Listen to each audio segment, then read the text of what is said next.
read this here and you can see.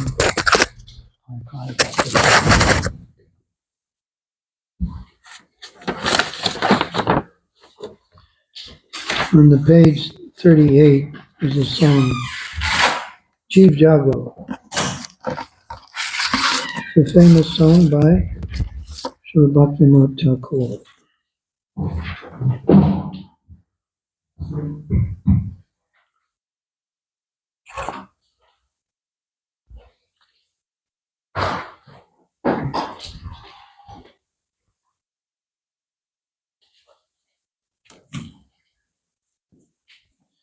The translation. Lord Gauranga is calling. Wake up, sleeping souls. Wake up, sleeping souls. How long will you sleep on the lap of the witch Maya? You have forgotten the way of devotional service and are lost in the world of birth and death. I have descended just to save you. Other than myself, you have no friend in this world. I brought the medicine that will wipe out the disease of illusion from which you are suffering. Take this Maha Mantra, Hare Krishna, Krishna Krishna, Hare Hare, Hare Rama, Rama Rama, Hare. Srila Bhaktivinoda Thakur says, I fall at the Lord's feet, having taken this Maha Mantra. So we don't really have any musical people today. But we can sing. Jeev Jago, Jeev Jago, Gaura Chandra, Ole. Jeev Jago, Jeev Jago, Gaura Chandra, Ole. Jeev Jago, Jeev Jago, Gaura Chandra,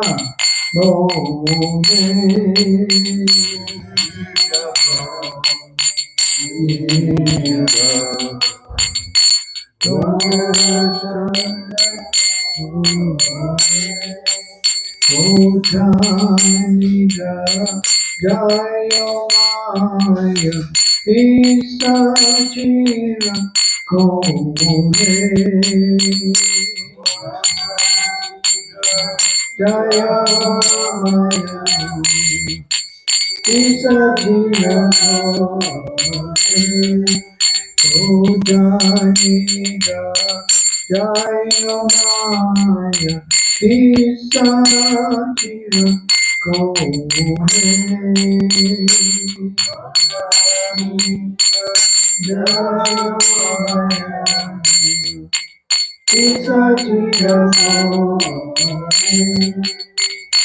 Ajibo Bolia Ese Samsara Vitore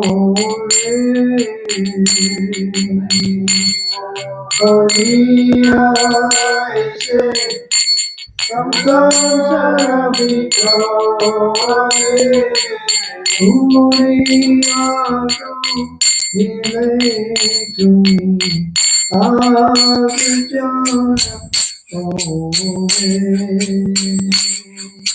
Iyano Nile Tumi Avijana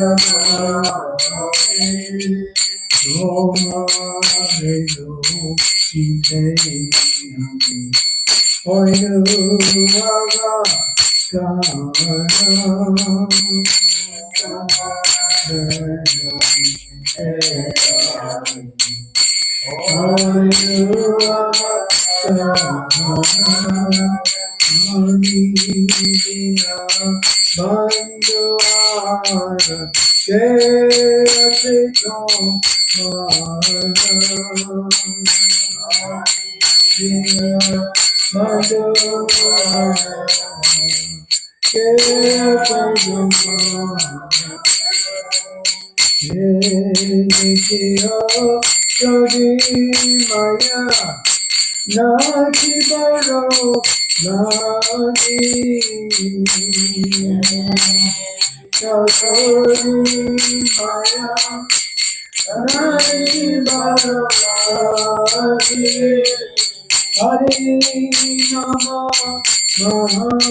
Srila Bhaktivinoda Thakur ki Jai. Srila Prabhupada ki Jai.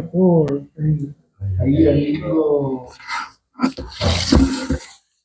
Namo Vishnu Padaya Krishna Prasaya Bhutale Srimate Bhaktivedanta Swami Niti Namine Namaste Saraswati Devi Gauravani Pracharine Nirvisesha Sunyavadi Astachade Satarine Jai Shri Krishna Chaitanya Prabhu Nityananda Shri Advaita Gadadhar Shivasadi Gaura Bhaktavinda Hare Krishna Krishna Krishna Hare Hare Hare Rama Rama Rama Hare Hare. Reading from Miracle on 2nd Avenue by His Holiness Mukunda Goswami. So it's a very interesting presentation by Maharaj. We were reading last week about Srila Prabhupada was having his regular classes. His regular classes, Monday, Wednesday, and Friday in the evenings. And a group was gathering, a bit of gathering. And the one evening, the one evening.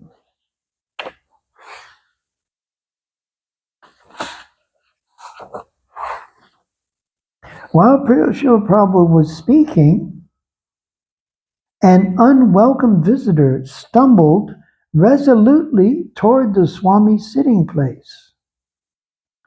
He was a drunk, or he was drunk. He was drunk, really drunk. So he came and he walked right up to Srila Prabhupada, who was wearing a big coat, and he pulled out a roll of toilet paper and put it on Prabhupada's lectern. What is this? And Prabhupada was talking about Dharma, the essential nature of a thing. So then Prabhupada smiled at this strange guest. Thank you very much. He said, thank you, thank you. And he looked out to the audience. He said, just see, it is a natural tendency to give some service. It is not, he's not in order, but he thought, here's something, let me give some service. That is Dharma. So Prabhupada took up his little drum and he started to sing. And the drunk also started to dance with his arms wide and spinning around like that, with a delirious smile still on his lips. But it's not over yet. 2 nights later, the drunk, not drunk anymore, he turned up at the temple. But this time he was sober and respectably dressed, his hair combed, his trousers pressed, his face cleanly shaven. He sat through most of the Swami's lecture, and I thought that the Swami's kindness and gratitude must have won him over. So this is, though there were a lot of young, hippie-ish kind of persons who had left their homes in search of a better life, in search of the truth, in search of higher consciousness. And they had been entangled in drugs and illicit sexual activities. But gradually they were coming to Srila Prabhupada, and he was showing them the way.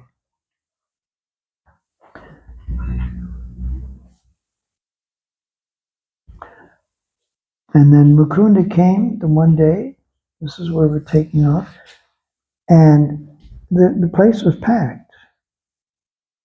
But he saw a little opening. It was really too tight for me to sit, but the guy next to me moved over a little bit, so I had enough room to sit down. Apart from a sideways nod to thank him for accommodating me, I didn't pay very much attention to the man at that moment. Then I looked again and realized I was sitting next to Allen Ginsberg. Now, you may not know Allen Ginsberg, but he was quite a famous person at the time. He was a poet.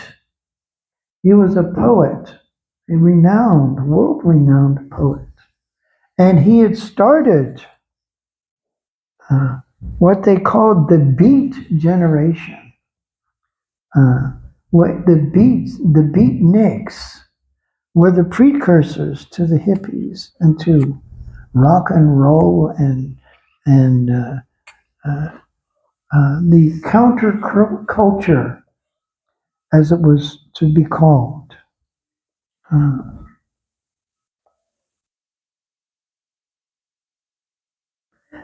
Ginsberg was a revolutionary figure whose poems decried materialism and praised non-compliance, just like we have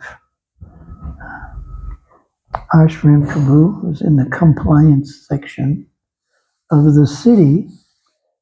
So people are encouraged to comply, but at that time was encouraged to be non-compliant. to the materialistic way of living. In the 1950s, at the height of U.S. prosperity and conformity, he wrote about drug use, psychiatric illness, and homosexuality.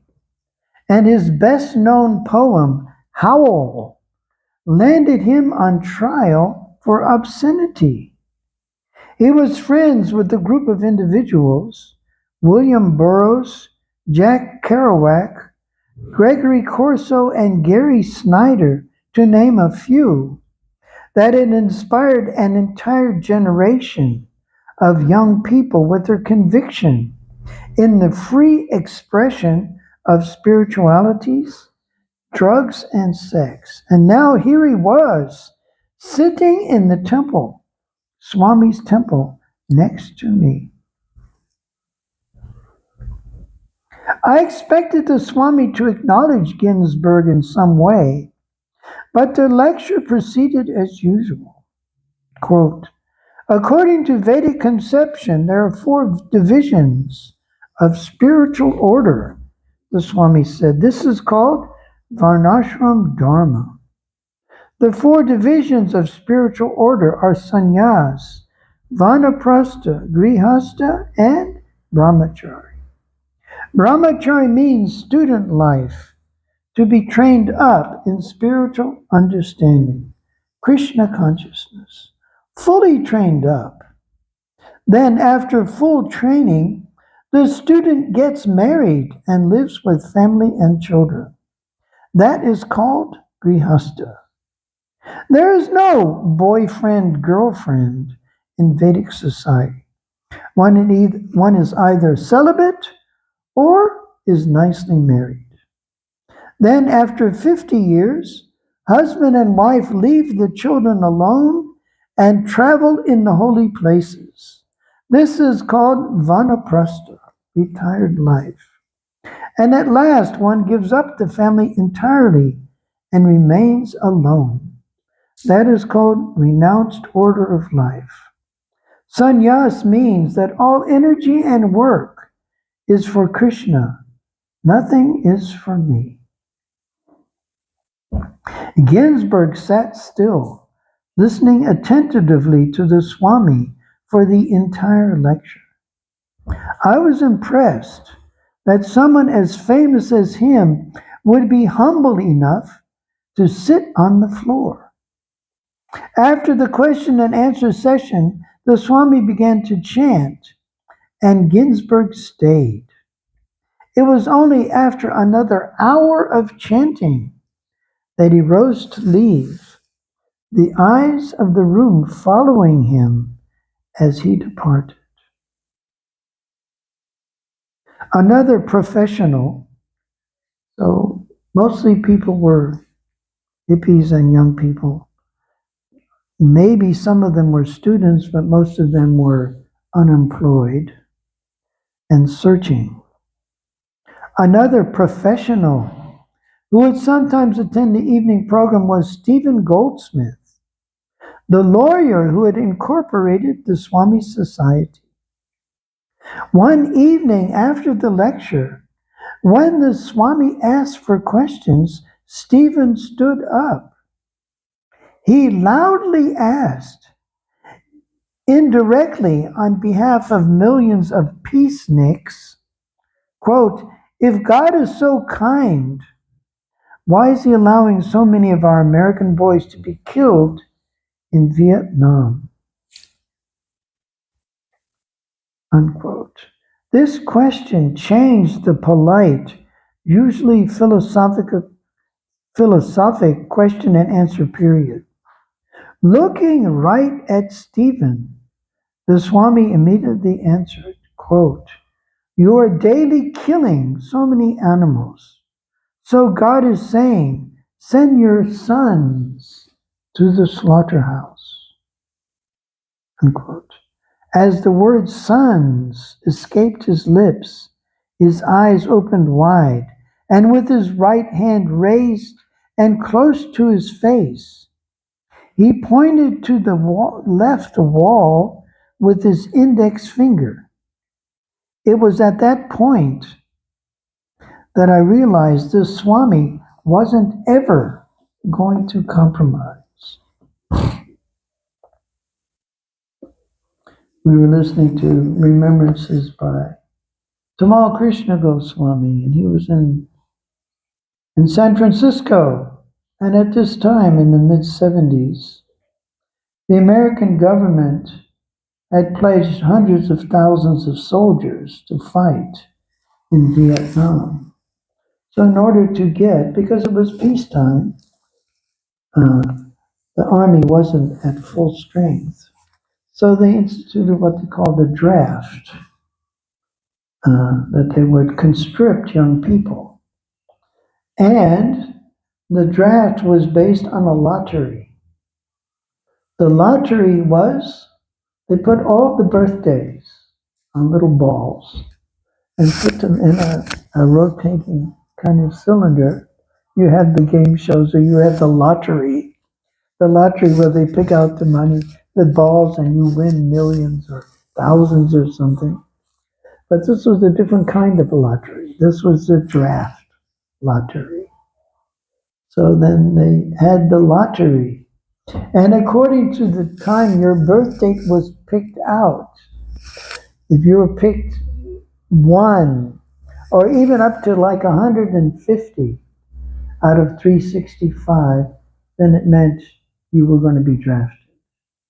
So that gave the opportunity, some people who weren't really against the war or fighting in the war, they enlisted, because enlistment meant that you could join the Air Force, or you could join the Navy, or some other one of the armed services, and be employed by the government. But if you were drafted, then it meant you went straight into the army. You were trained and then sent off to the slaughtering yards like that. So many devotees were horrified of going to fight wars. They weren't Kshatriyas. Prabhupada mentioned one time that if these people are dying in war, does that mean they go to heaven? Like Arjuna. Arjuna was a Kshatriya. When a Kshatriya is killed in a religious war, then he goes to heaven. He goes to heaven. Krishna says in the Bhagavad Gita, Arjuna, you will either conquer and enjoy the heavenly, the earthly kingdom, or you will die and proceed to heaven. So do not hesitate, you should fight. So Tamal Krishna, it was in his mind. And Prabhupada, while speaking, he asked, well, what is the spiritual world like? And Prabhupada said, in the spiritual world, there's no draft boards. No draft boards.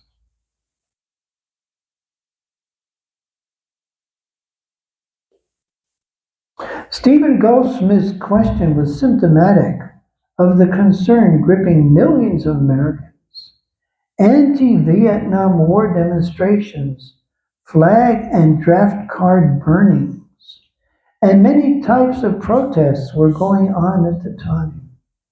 The possibility of being drafted for Vietnam constantly lurked at the back of my mind as well. So when word got out that the Swami was going to conduct a peace vigil at the United Nations headquarters in Manhattan, it was an exciting proposal for me and the other men in the Swami's group. I thought it would be a fun summer outing with the Swami, a kind of spiritual protest, and a way for us all to get out and do something a little bit different.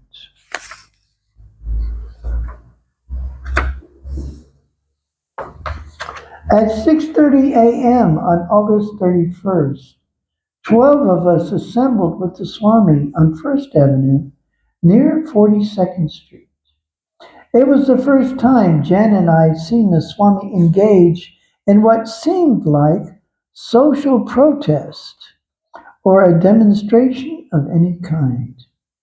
He didn't seem to be into the quote unquote peace movement per se, but he knew we were young, available for conscription, and that most of us thought it was morally wrong for a country to be in Vietnam.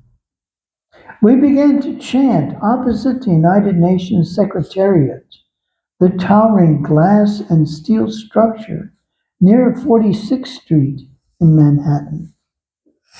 At 10:30 a.m., after 4 hours, several officials in suits emerged from the building and politely told us that we were allowed only to engage in silent prayer.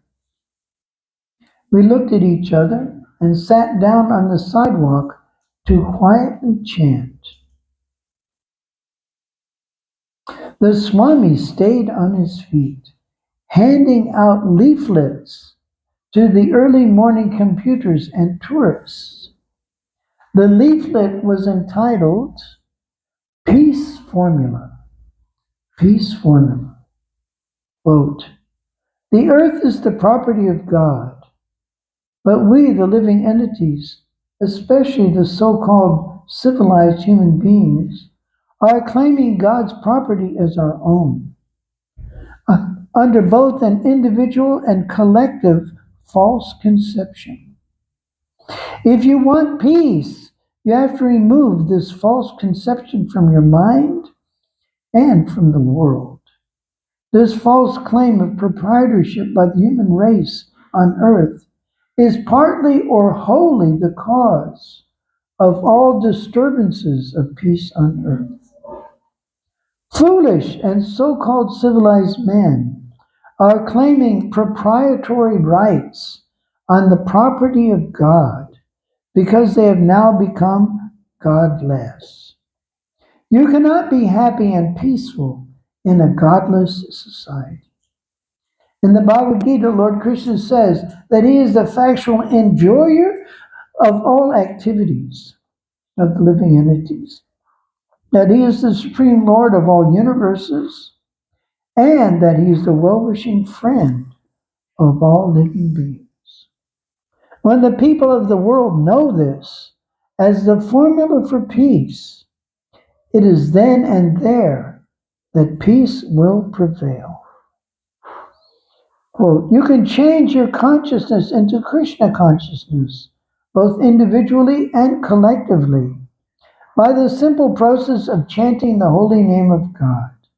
This is a standard and recognized process for achieving peace in the world. We therefore recommend that everyone become Krishna conscious by chanting Hare Krishna, Krishna Krishna, Hare Hare, Hare Rama, Rama Rama, Hare. This is practical, simple, and sublime. 480 years ago, this formula was introduced in India by Lord Sri Chaitanya, and now it is available in your country. Take to this simple process of chanting as above mentioned. Realize your factual position by reading the Bhagavad Gita as it is, and reestablish your lost relationship with Krishna, God. Peace and prosperity will be the immediate worldwide result. After some time, the Swami sat down to rest for a few moments. Then he rose and spoke aloud, even though there was hardly anyone there. After a while, a few people stopped to listen. Quote, if we want peace, Prabhupada said, we have to worship God, not just with words or rituals, but with sincerity and devotion. Otherwise, there will be no chance for peace. So please take up this chanting of Hare Krishna, Krishna Krishna, Hare Hare, Hare Rama, Rama Rama, Hare Hare. Chant and be happy. The following day, the New York Post published an article on our peace protest. It included a large photograph of the 12 of us sitting on the pavement around the Swami. All of us, including the Swami, were happy to see our efforts. Our efforts had been noticed.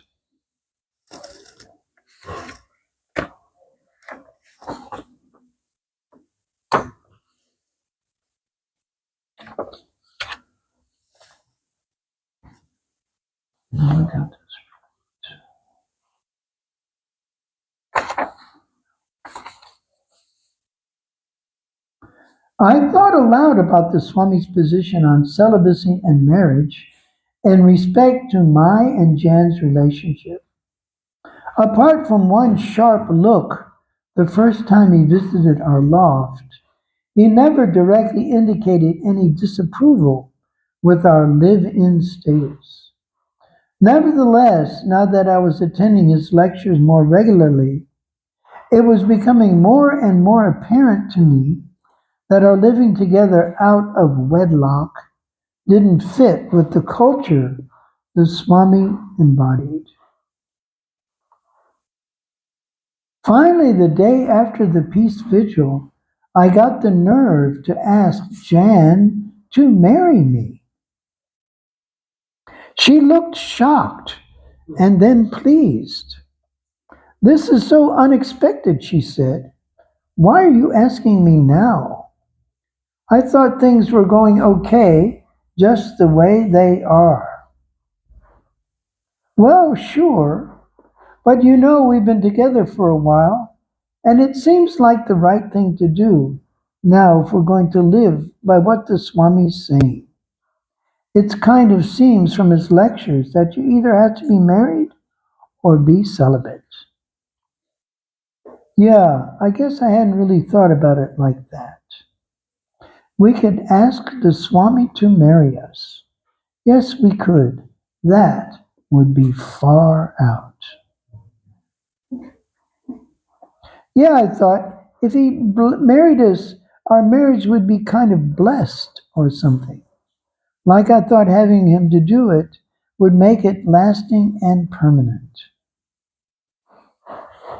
"Look, Michael," Jan, "this is all kind of sudden. I can see where you're coming from, but I need a bit of time to think. I kind of like the way things are now, and I think I'd like it to stay the same as it has been the last year or so."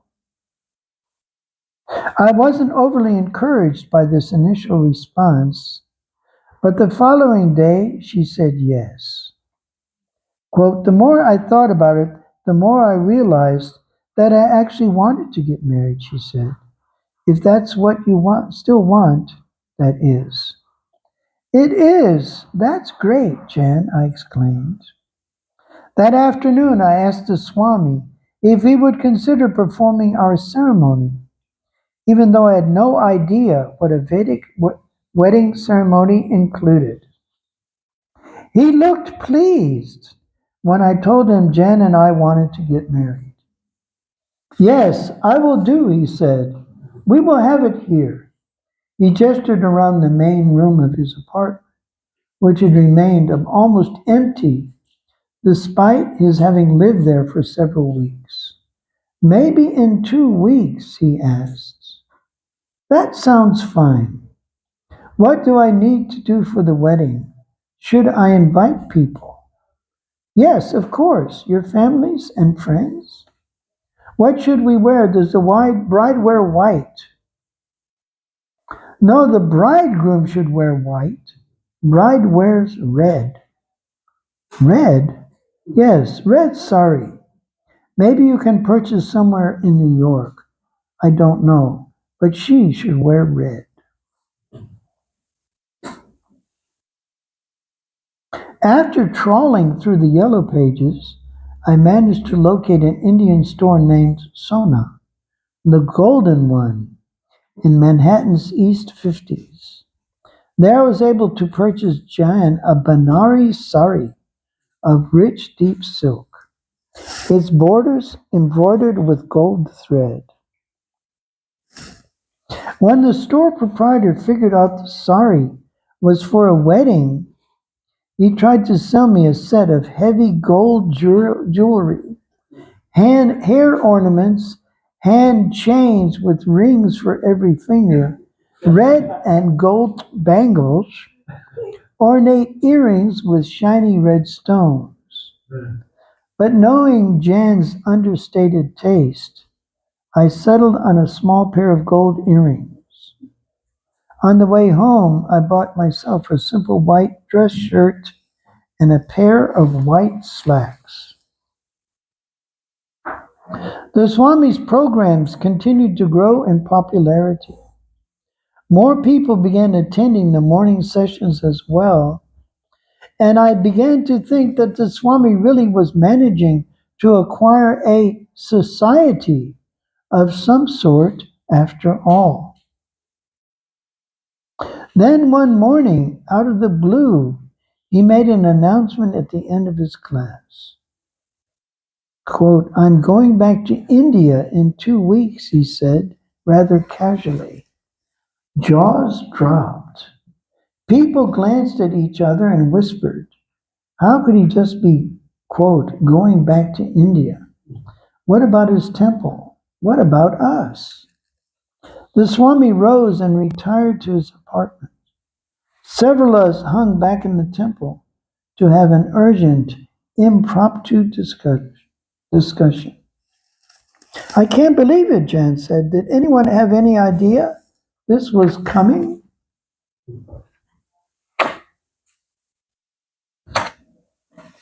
I kind of did, admitted Wally. He was a good-natured 21-year-old who I thought of as the temple resident scribe because he's always walking around with a little book in which he seemed to be writing down everything the Swami said. He was one of the people who hung around the temple during the day and therefore spent more time with the Swami than the rest of us. I knew he was on a visitor's visa, he said, and I knew that it was coming up for renewal. But I didn't know that meant he was going to have to leave. He's renewed it before, and I just figured he'd renew it again. Quote, well, someone's going to need to look into the details of this, I said. We should try to see if it can be renewed without him having to leave the States. That evening we met again to see if anyone had found out more. Bruce, a husky wrestler in his early 20s, had called immigration and discovered that visitors from India could renew their visitor's visa only once. And we couldn't get him onto another kind of visa because the law didn't permit a change of status for Indians unless they first returned to their native land. We knew the Swami was a law-abiding type and that we wouldn't be able to convince him to overstay. The only option was to try to renew the visitor visa again.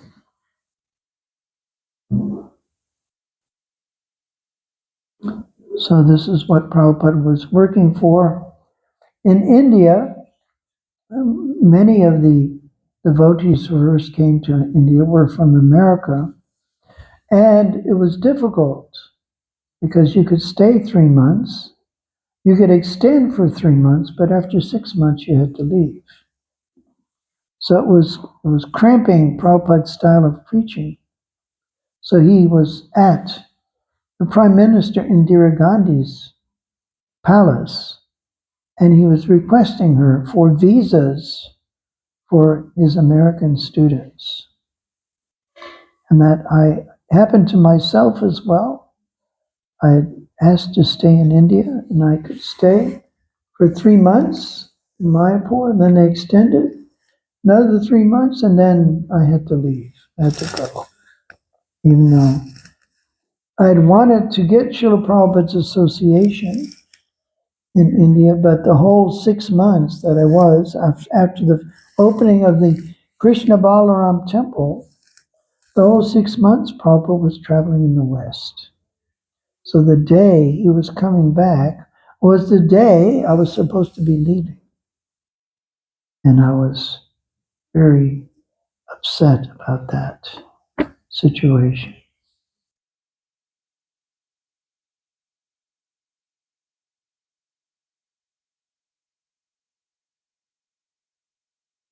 Allen Ginsberg's been here, Wally said, suddenly lighting up. Maybe he'll help. We should ask him at least. The next morning, at Wally's urgent request, Ginsberg came to the temple to discuss the matter with all of us after the Swami's class. We all gathered on the oriental carpet in front of the Swami, who sat on his small dais.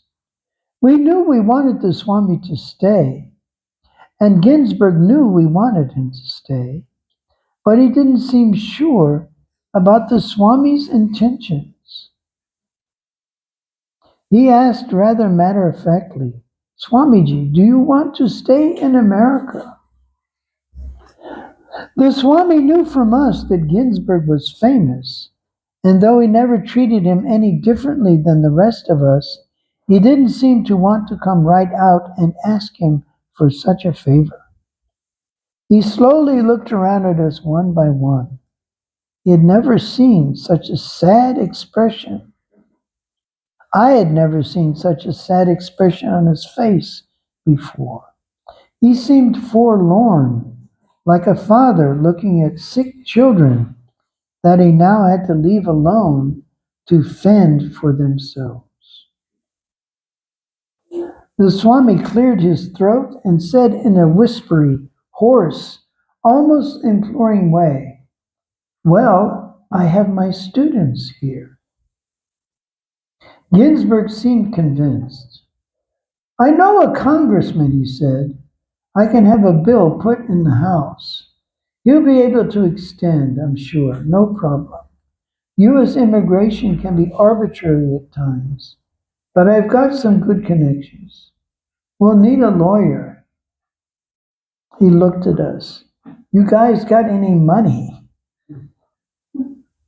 We looked at each other, maybe a little.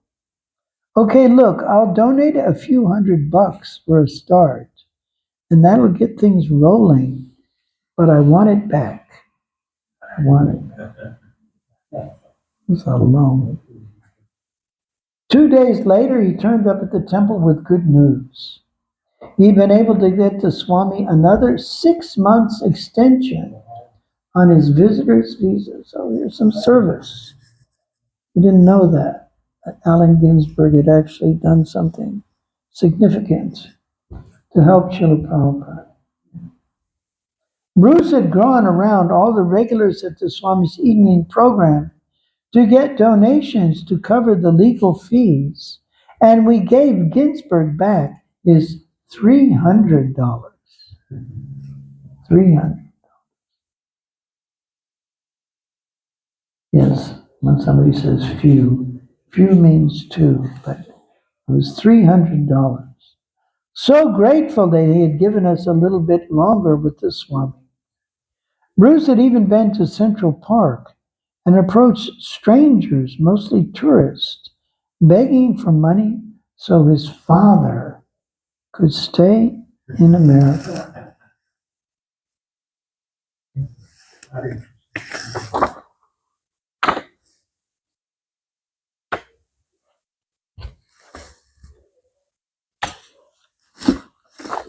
Chapter 9, Celebrations with the Swami.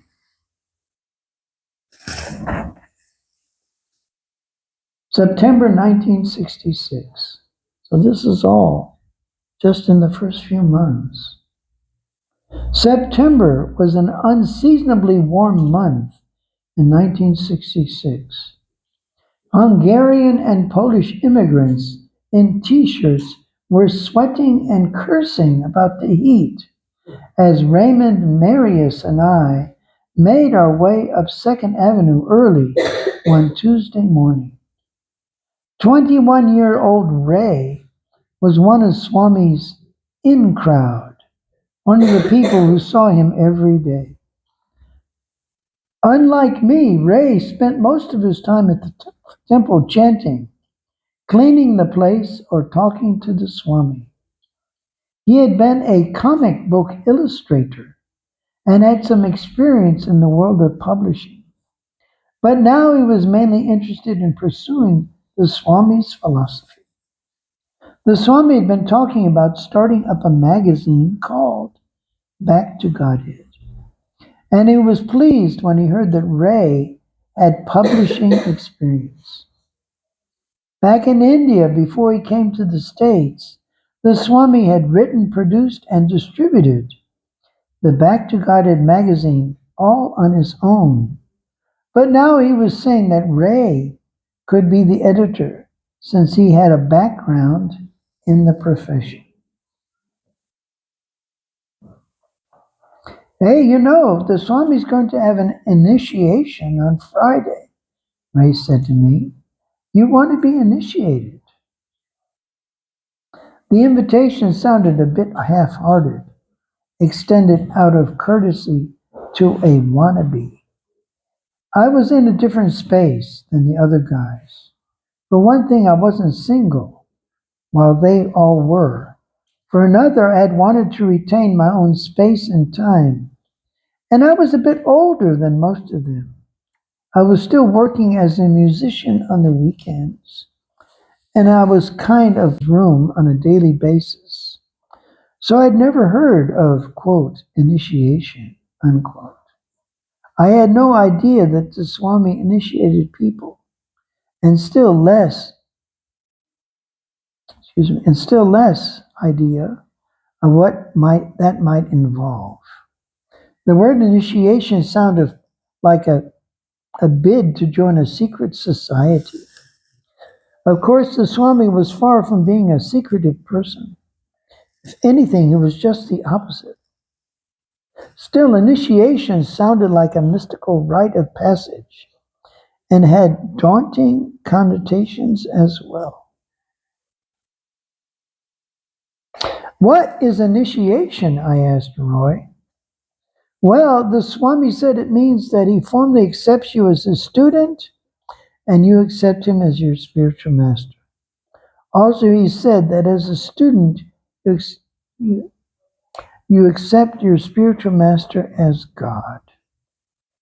Ray was soft-spoken, built, but his bright eyes shone with enthusiasm. What do you mean as God? I don't know. That's just what he said. We walked a little further, saying nothing. He seemed to be waiting for that to sink in. So we know this was That can't be right, I thought to myself. Other people had told me that the Swami refused to be called God. He also said he was a servant of God. Ray must have gotten something wrong, I thought. There's no way the Swami could have said that. Ray looked like he was holding back a smile. What do you think? He asked. A bunch of us are going to do it. The Swami said we should get some beads and string. I was silent. Initiation was the next logical step. If the Swami was offering, I didn't feel that I could or should miss out on the opportunity. And if it didn't work, nothing would really be lost. I think I'd like to, I said to Ray. Well, do you want us to get you some beads? Sure, I'll ask Jen what he thinks about getting initiated. So maybe get some for her too, just in case. So Prabhupada is moving very slowly but deliberately to establish the Krishna consciousness movement. Any comments, questions?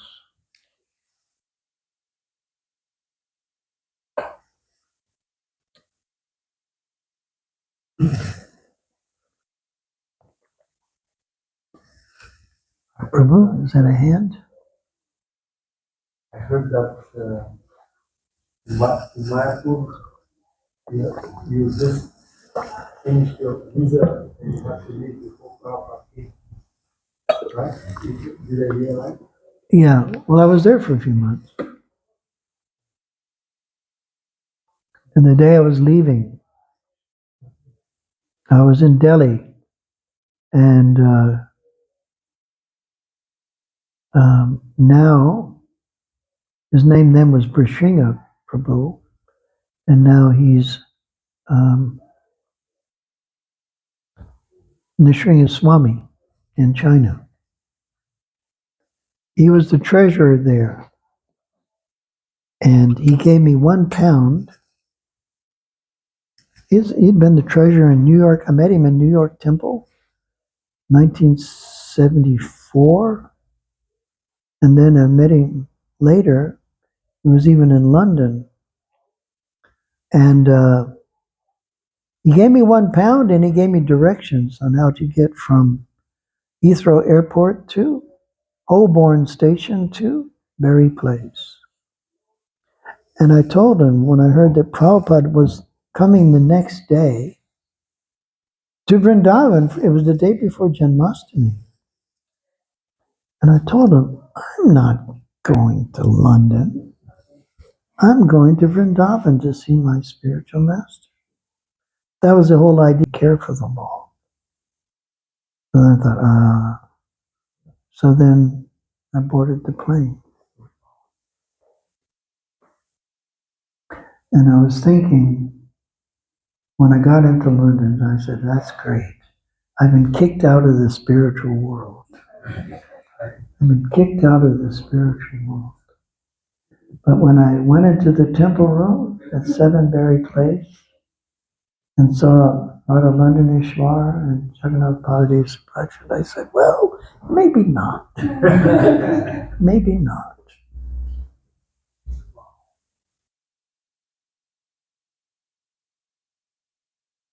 So, and then I was collecting to go back.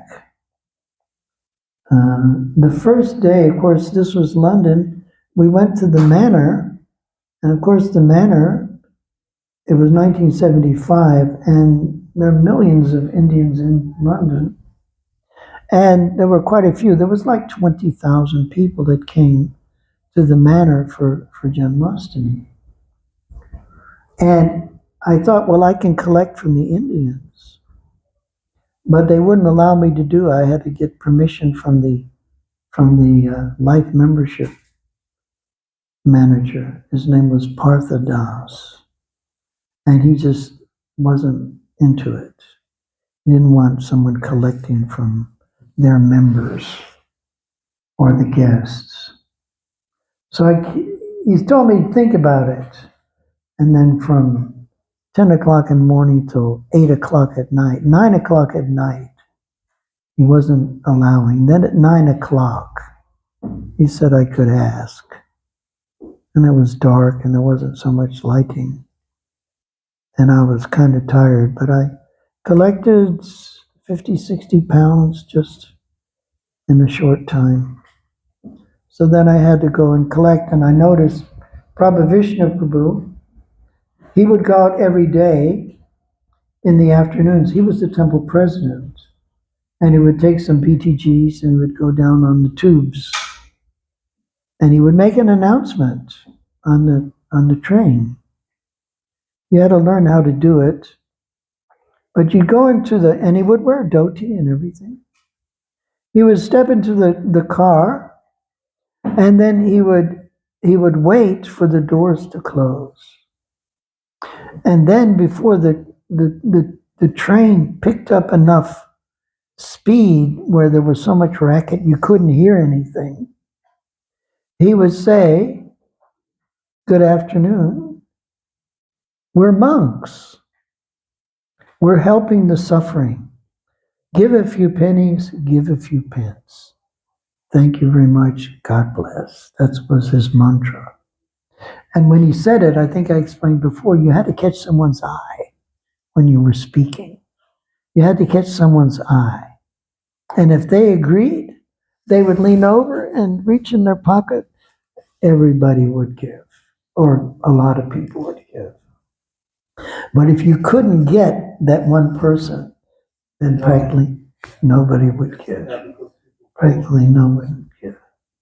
You just have to kind of walk with your tail between your legs, go to the next car. So I was collecting, and a few other things happened. I got jaundice, which I'd carried from India, and I had to go to the St. Pancras Tropical Diseases Hospital for about 10 days. But then when I finally came out, then it was Radhastomi. And it was the first time I'd been in a Harinam party with like 70 devotees. And we're going up and down Oxford Street, the biggest street in the world, most famous street at the time. And then it was blissful like anything, and then the police came. The police came, and they started chasing us. And even there were ladies with prams, with babies, and they were arresting. And devotees were running, and they would chase them and clobber them with their clubs and the whole thing. And it went from bliss to hell in a few moments, practically speaking. And they couldn't catch all of us, but it was quite an experience. And I ended up, during my 5 years in the UK, I ended up getting nicked quite a few times by the local bobbies.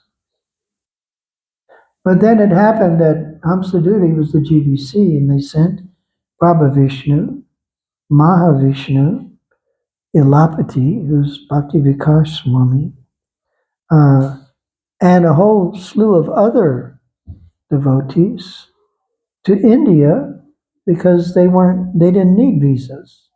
They were part of the Commonwealth. So Hamsaduri came to me and he told me, listen, the British Yatra is sending so many devotees to India. You're from India. We want you to stay. You should stay. Like one little, tiny little devotee to cover for all the ones that were leaving. So I didn't have to agree, but, and he made it seem like I really didn't have any choice if I wanted to serve Prabhupada. So I agreed to stay.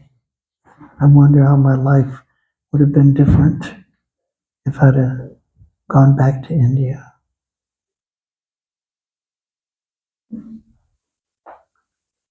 So that was what happened.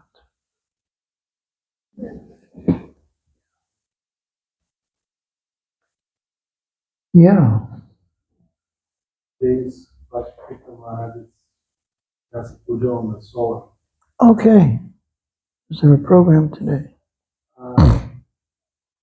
Hopefully, Prabhu wanted to do something, but I'm not sure whether we'll do it this evening or next week. All right.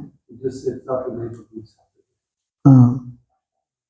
No, maybe you can make it part of the program tomorrow, if you like. Lots of the members of us old people, we remember Maharaj. So it might be nice. And they can. Actually, tomorrow, 25th. Okay. Okay. Maybe aim for that. Are you giving the program or no? No.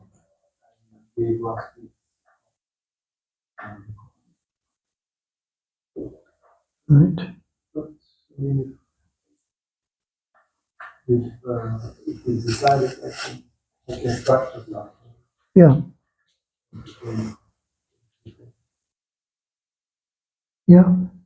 Well, yeah. It would be nice. I mean, he was the first African American Swami and pure devotee. And that might be an interesting topic for South Africa. We also have the opportunity to project some like interesting speech. Currently you have a project. Yeah, I don't know who's running it now. Marari used to do that, but I don't know. Okay. Well, his famous speech at the opening of the temple in Durban was really a eye-opener. It was the first time most devotees and even people in general had heard him speak, and he really wowed everybody. Really amazing on the Columbus University. We were sitting outside having prasadam on the table. And it was very amazing because on the table there was a family, Muslim family. Then opposite in me was a Jewish guy. And then there was Premanand Kirtan, his wife, and they're from Christian background. And I was born in a communist country from Asian background. So we were all sitting on the table. And this is really the United States of the Muslims, the Christians. Everybody was there.